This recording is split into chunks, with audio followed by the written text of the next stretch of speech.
ভগবান তো অন্তর্যামী, তাহলে আমরা কেন তাকে আমাদের মনের কথা বলি? এমনই এক প্রশ্ন উঠেছিল এক ভক্তের মনে। আর সেই প্রশ্নের উত্তরে প্রেমানন্দ মহারাজ বলেছিলেন এমন এক সুন্দর বাণী, যা আমাদের ভক্তি আর প্রেমের গভীর অর্থ শিখিয়ে দেয়।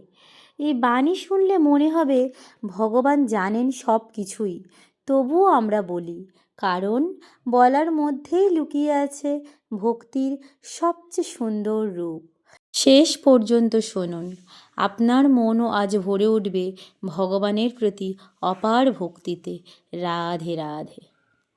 এক ভক্ত প্রেমানন্দ মহারাজজিকে প্রশ্ন করলেন, মহারাজজি, ভগবান তো অন্তর্যামী, তিনি তো আমাদের মনের সব কথাই জানেন, তাহলে কি আমাদের আলাদা করে প্রার্থনা করা উচিত, নাকি উনি নিজেই সব জেনে আমাদের সব ইচ্ছে পূরণ করে দেবেন?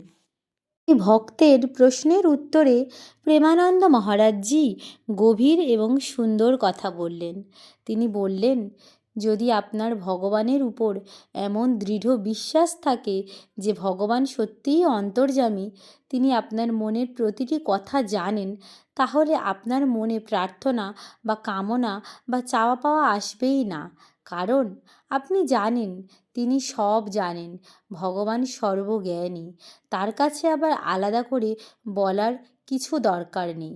কিন্তু মহারাজজি বললেন, যদি সেই উচ্চমানের বিশ্বাস আপনার এখনো পর্যন্ত না থাকে, তাহলেও চিন্তার কিছু নেই।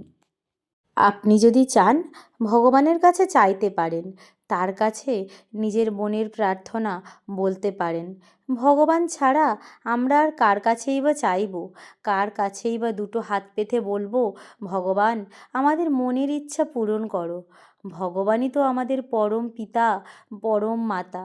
শাস্ত্রে বলা হয়েছে, তুমিই হে মাতা, তুমিই হো পিতা, তুমিই হো সখা, তুমিই হো বন্ধু।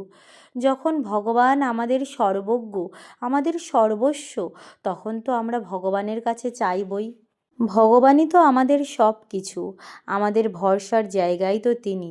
তার কাছে আমরা মনের কথা বলবো না তো কার কাছে বলবো?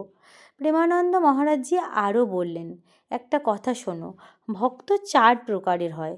এক হয় আরতি ভক্ত, যারা দুঃখ কষ্টে ভগবানের শরণ নেয়।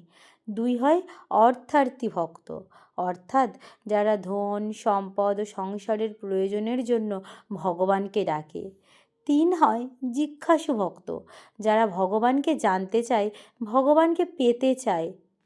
আর 4 হয় জ্ঞানী ভক্ত, যিনি ভগবান স্বরূপেই প্রতিষ্ঠিত, সর্বজ্ঞানী।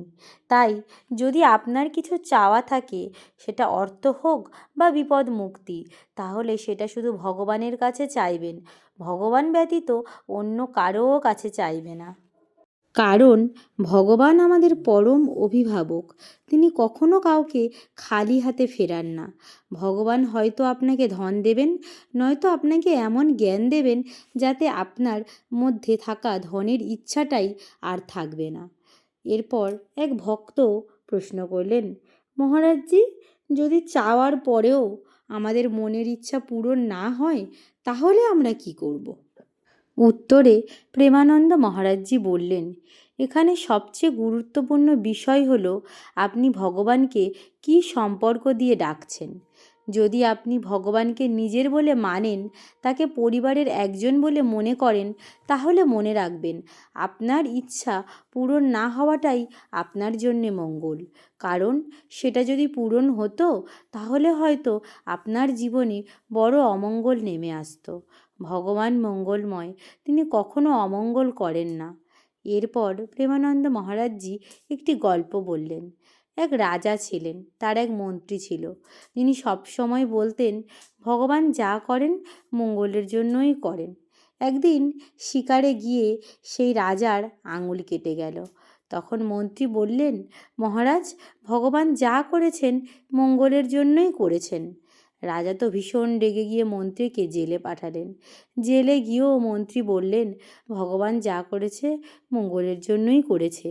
কিছুদিন পর আবার রাজা শিকারে গেলেন।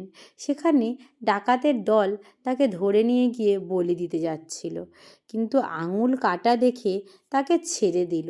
তখন রাজা বুঝলেন মন্ত্রী ঠিকই বলেছিল, ভগবান যা করে মঙ্গলের জন্যই করেন। রাজা ছুটে এসে ক্ষমা চাইলেন। মন্ত্রীকে বললেন, মন্ত্রী, তুমি ঠিকই বলেছিলে, ভগবান যা করেন মঙ্গলের জন্যই করেন। তারপর রাজা মন্ত্রীকে বললেন, মন্ত্রী, তোমাকে যে জেলে যেতে হয়েছিল সেটাও কি মঙ্গলের জন্য? তখন মন্ত্রী বললেন, হ্যাঁ মহারাজ, আমাকে যে জেলে যেতে হয়েছে এটা আমার মঙ্গলের জন্য। কারণ মহারাজ, আমি যদি জেলে না থাকতাম আপনার সঙ্গে তাহলে আজ আমি থাকতাম, আর ডাকাত দলেরা আজ আপনার আঙুল কাটা আছে বলে আপনার পরিবর্তে আমাকেই বলি দেয়া হতো। এই গল্প শেখায় ভগবান যা করেন শেষ পর্যন্ত তা আমাদের মঙ্গলের জন্যই করেন।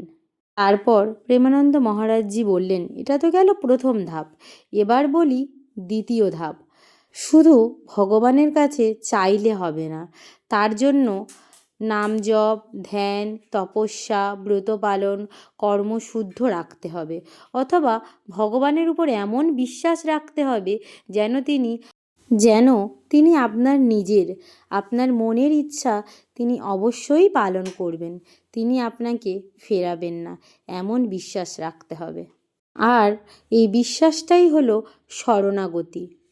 তাহলে ভক্তবন্ধুগণ, প্রেমানন্দ মহারাজের এই অপূর্ব বাণী আমাদের চলার পথের পাথেয় হয়ে থাকবে।